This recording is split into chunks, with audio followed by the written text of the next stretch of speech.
Halo anak-anak, jumpa lagi dengan Sir di video HLP Kimia kelas 12. Di video kali ini, kita akan bahas materi tentang biomolekul.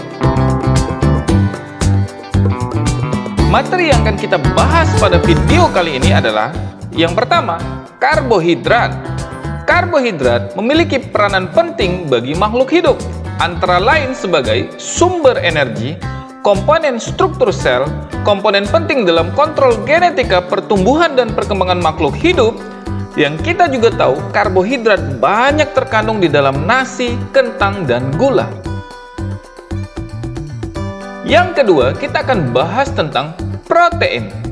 Protein berfungsi untuk menyintesis atau memperbaiki jaringan yang rusak, alat transport, melindungi kita dari berbagai penyakit, dan sebagai enzim yang mengkatalis berbagai reaksi metabolisme.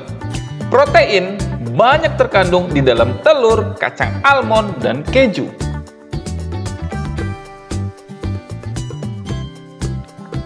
Kita akan bahas tentang karbohidrat. Karbohidrat itu mengandung unsur seperti karbon, hidrogen, dan oksigen. Karbohidrat juga dikenal sebagai hidrat arang. Karbohidrat dibagi tiga berdasarkan kemampuannya untuk terhidrolisis. A. Monosakarida, B. Disakarida, dan C. Polisakarida. Monosakarida adalah karbohidrat sederhana yang tidak dapat terhidrolisis lagi. Disakarida adalah karbohidrat yang terhidrolisis menjadi dua monosakarida sejenis maupun tidak sejenis. Polisakarida adalah karbohidrat yang dapat terhidrolisis menghasilkan banyak monosakarida. Sekarang kita bahas yang A, monosakarida. Monosakarida merupakan senyawa karbon yang punya gugus fungsi aldehid atau keton. Atom C kiral adalah atom C asimetris yang terdapat pada monosakarida, yaitu atom karbon yang keempat tangannya mengikat atom atau gugus atom yang berbeda. Jika atom C-nya ada 3, kita ambil contoh aldotriosa dan ketotriosa. Untuk atom C-nya ada 4, kita ambil contoh aldotetrosa dan ketotetrosa. Untuk monosakarida dengan C-nya ada 5, contohnya adalah aldopentosa atau kita kenal dengan ribosa dan ketopentosa. Dan untuk C-nya ada 6, kita ambil contohnya adalah glukosa dan fruktosa.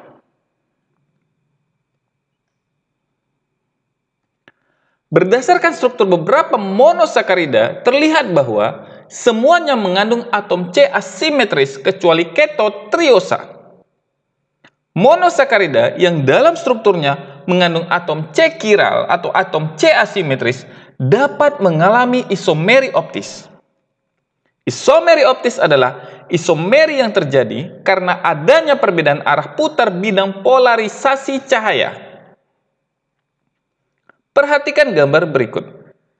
Jadi ini adalah alat polarimeter. Perhatikan video berikut. Pada alat polarimeter terdapat lampu natrium sebagai sumber cahaya. Polaroid atau polarisator yang bertugas menyerap gelombang yang memiliki arah getar berbeda dan meneruskan gelombang yang punya arah getar yang sama dengan polaroid. Perhatikan gambar berikut. Jadi, gelombang cahaya itu terdiri dari gelombang elektro dan magnet.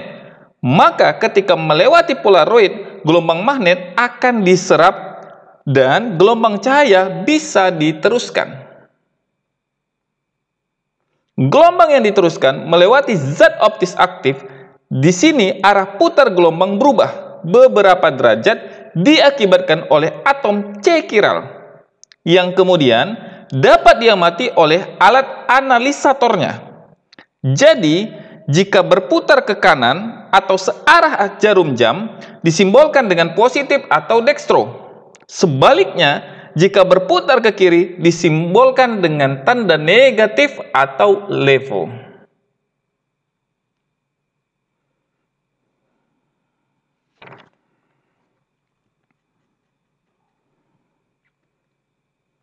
Sekarang kita bahas struktur monosakarida. Monosakarida dapat melangsungkan reaksi intramolekuler, sehingga dari bentuk terbuka berubah menjadi bentuk cincin atau siklik. Bentuk terbuka itu disebut dengan struktur Fischer, dan bentuk cincin atau siklik disebut sebagai struktur Haworth.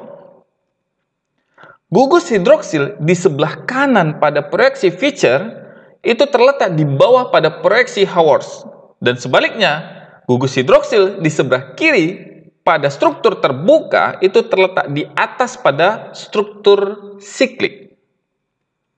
Untuk gula dextro, gugus CH2OH di ujung itu terletak di atas pada proyeksi Haworth. Sedangkan untuk gula L, gugus CH2OH ujung terletak di bawah pada proyeksi Haworth. Perhatikan gambar berikut. Ini adalah dextroglukosa. Dia akan mengalami penekukan dan kemudian akan menjadi alfa dextroglukosa. Selanjutnya contoh berikutnya, dextrofruktosa. Ditekuk kemudian akan menjadi beta dextrofruktosa. Di sana kita lihat yang sebelah kanan ada di bawah. Kalau dextro CH2OH ujung itu letaknya di atas. Pada level sebaliknya. Untuk alfa OH-nya di bawah dan beta OH-nya yang ditandai oleh warna merah muda itu berada di atas. Sekarang kita bahas sifat-sifat monosakarida. Sifat pertama, wujudnya zat padat berwarna putih yang mudah larut dalam air, tetapi tidak bisa dihidrolisis. Yang kedua, rasanya manis. Sifat ketiga, bersifat optis aktif. Dan yang keempat, merupakan gula pereduksi. Maka semua monosakarida adalah reduktor. Larutan monosakarida bereaksi positif dengan Fehling, Tollens maupun Benedict. Sekarang kita bahas uji pengenalan monosakarida. Yang kita bahas di sini ada 3. Uji Fehling, di mana sampel itu ditambah reaksi Fehling, kemudian dipanaskan dan akan menghasilkan endapan merah bata. Jika sampel itu punya gugus aldehid, maka benar akan dihasilkan endapan merah bata. Uji Benedict. Jadi pada uji Benedict, sampel ditambah reaksi Benedict kemudian dipanaskan dan akan menghasilkan endapan merah bata jika punya gugus aldehid. Yang ketiga, uji Tollens. Jadi, gugus aldehid akan bereaksi dengan reaksi Tollens dan kemudian akan menghasilkan cermin perak pada sisi wadah kaca. Perhatikan video percobaan uji karbohidrat berikut. Qualitative analysis of carbohydrates. Glucose, lactose, sucrose, and starch are commonly known carbohydrates. Our aim here is to learn how to conduct a few simple tests to analyze the properties and reactions of 4 common carbohydrates: glucose, lactose, sucrose, and starch. Now, add a small volume of distilled water to the test tubes containing glucose, lactose, sucrose, and starch. Shake each test tube well. We can see that glucose, lactose, and sucrose are soluble in water, whereas starch is insoluble in water. Feelings test. Take a small quantity of aqueous solution of glucose, lactose, sucrose, and suspension of starch in 4 test tubes A, B, C, and D respectively. Using a dropper, add a small quantity of feeling solution A into test tubes A, B, C, and D. Now, using another dropper, add a small quantity of feeling solution B into the test tubes A, B, C, and D. Heat the test tubes in a boiling water bath for some time. The reducing sugars glucose and lactose reduce the copper 2 ions in the test reagent to form red precipitate of cuprous oxide, whereas no such precipitate is formed from the non-reducing sugars sucrose and starch. Benedict's test. Take a small quantity of aqueous solutions of glucose, lactose, sucrose and suspension of starch in 4 test tubes A, B, C and D respectively. Using a dropper, add a small quantity of Benedict's reagent into the test tubes A, B, C and D. Heat the test tubes in a boiling water bath for some time.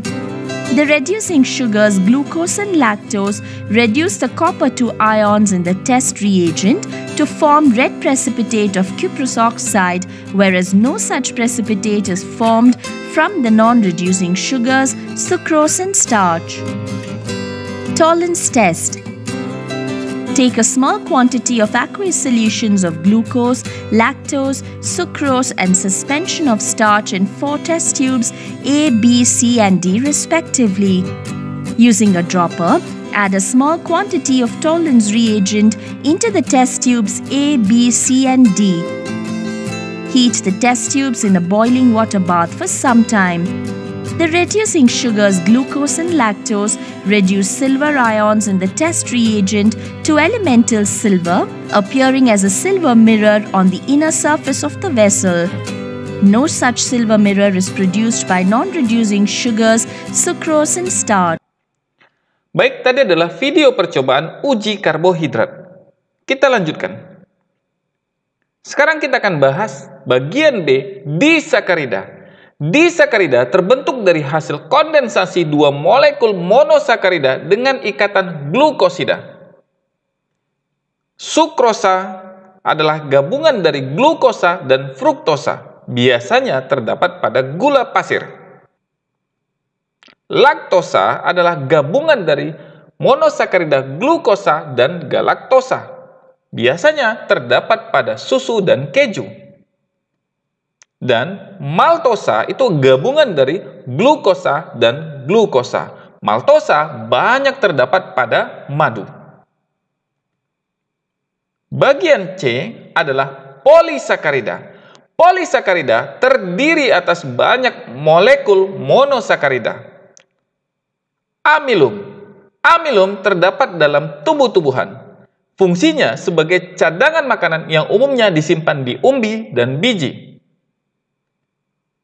Glikogen terdapat pada hewan dan manusia. Glikogen adalah energi yang dapat kita gunakan pada tubuh. Energi ini sangat penting. Banyak tersimpan di hati dan otot. Polisakarida yang ketiga adalah selulosa. Terdapat pada tumbuhan yang tidak larut dalam air dan pelarut organik. Tetapi dapat larut dalam larutan tembaga 2-hidroksida amonia atau reaksi Schweitzer. Jadi di sini bisa kita lihat yang namanya polisakarida terdiri dari banyak monosakarida. Tugas pengetahuan.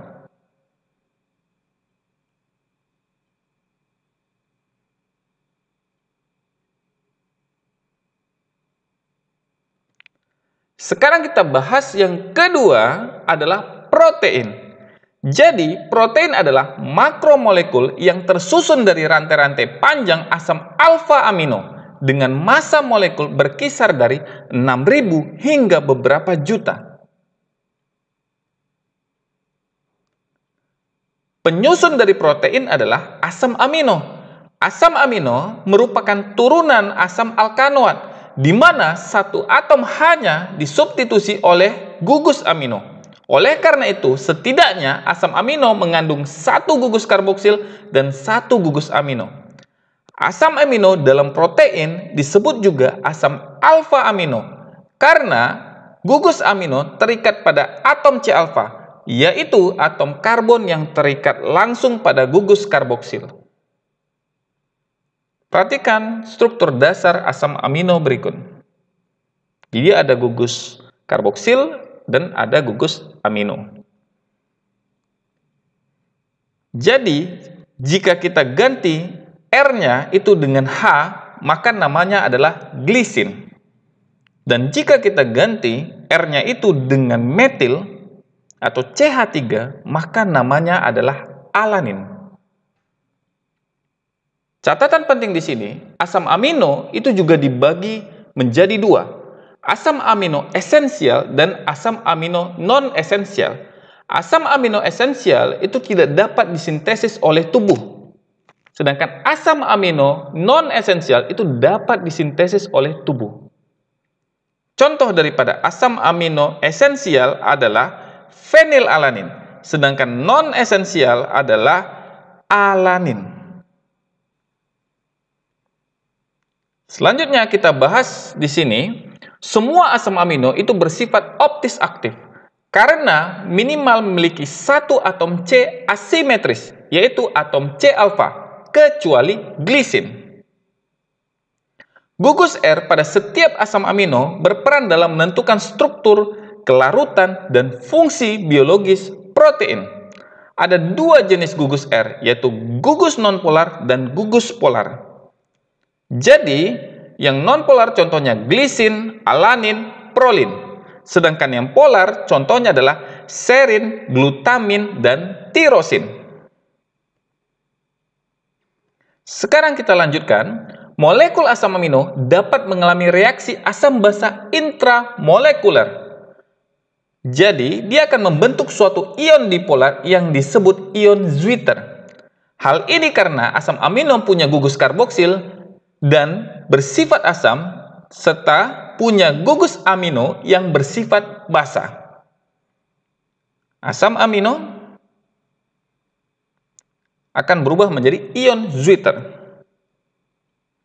Asam amino bersifat amfoter, bereaksi baik dengan asam maupun dengan basa, karena punya gugus asam dan gugus basa.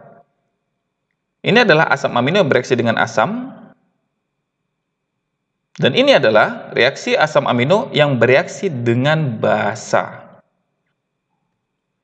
Dua molekul asam amino dapat berpolimerisasi kondensasi dengan melepas molekul H2O. Contohnya, ada dua monopeptida dan akan dihasilkan suatu ikatan peptida. Uji pengenalan protein. Jadi di sini kita ambil yang pertama namanya uji biuret. Uji biuret positif bagi semua zat yang mengandung ikatan peptida. Zat yang diuji mula-mula ditetesi larutan NaOH, kemudian larutan CuSO4 encer. Jika terbentuk warna ungu, berarti zat tersebut mengandung ikatan peptida. Yang kedua, uji santoprotean. Jadi, uji ini terhadap protein yang mengandung gugus fenil atau inti benzena. Jika protein mengandung cincin benzena, maka jika dipanaskan dengan asam nitrat pekat, akan terbentuk warna kuning, yang kemudian menjadi jingga jika ditetesi larutan NaOH. Dan uji pengenalan protein yang ketiga adalah uji belerang. Mula-mula, larutan protein dengan larutan NaOH 6 molar dipanaskan. Lalu, ditambahkan beberapa tetes larutan timbel asetat.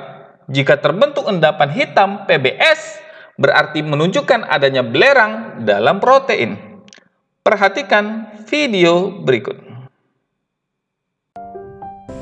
And for this experiment, we will be using 3 proteins: casein, albumin, and gelatin.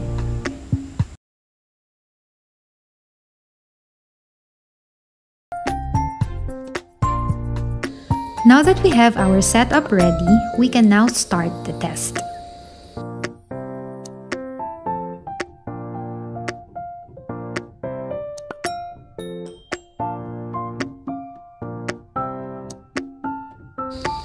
We start off by adding 1 ml of 10% sodium hydroxide solution into each of the protein sample and then mix.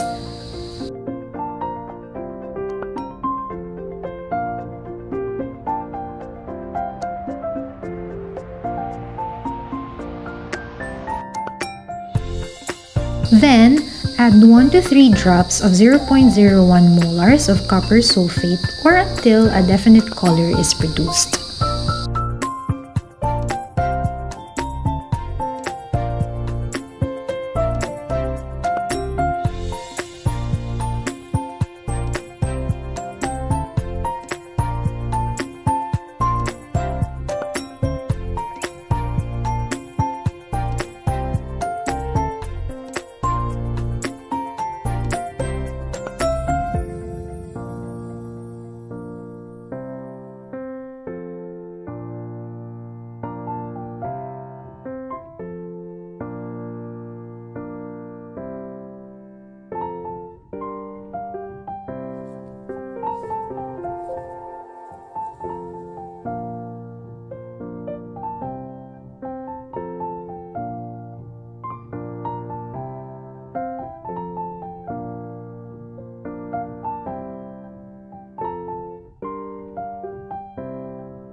In this test, 1 ml of concentrated nitric acid is added to each protein sample, and then it will be placed in a water bath for 30 seconds.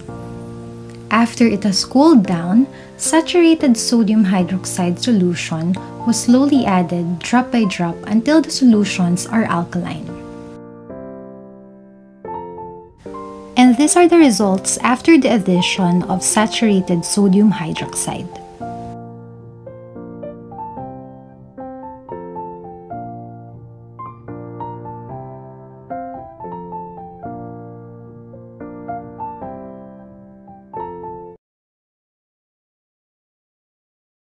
For this test, about 5 ml of 5% sodium hydroxide solution was added to each protein suspension, and then a few crystals of lead-2 acetate was also added. It was then heated in boiling water for 5 to 10 minutes with occasional mixing.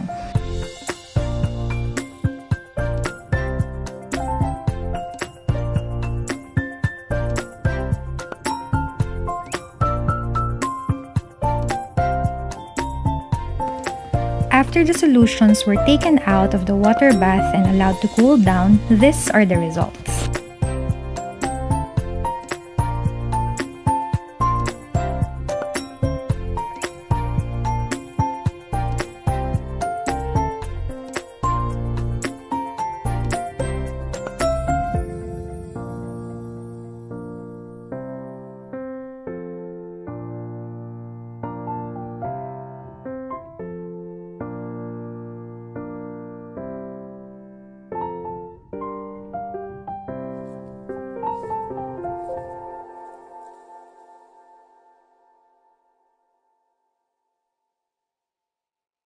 Baik, tadi adalah percobaan uji protein. Kita lanjutkan. Untuk materi lipid itu adalah sebuah penugasan, tapi berikan pengantarnya. Istilah lipid mengacu pada golongan senyawa hidrokarbon alifatik nonpolar dan hidrofob yang berperan penting dalam menyusun struktur dan menjalankan fungsi sel hidup. Oleh karena bersifat nonpolar, lipid tidak larut dalam pelarut polar seperti air atau alkohol, tetapi larut dalam pelarut nonpolar seperti eter atau kloroform. Terdapat beberapa golongan lipid, yaitu gliserida dan asam lemak, termasuk di dalamnya minyak dan lemak, fosfolipid, sphingolipid, glikolipid, dan terpenoid, yang termasuk di dalamnya getah dan steroid. Jadi bentuk struktur dasarnya seperti ini. Baik, kita lihat penugasan keterampilannya.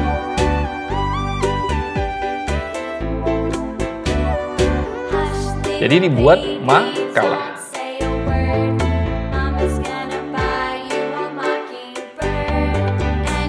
Oke? Jadi ini adalah video tentang materi biomolekul. Di video berikutnya kita akan bahas materi kimia lainnya. Sampai jumpa dan terima kasih.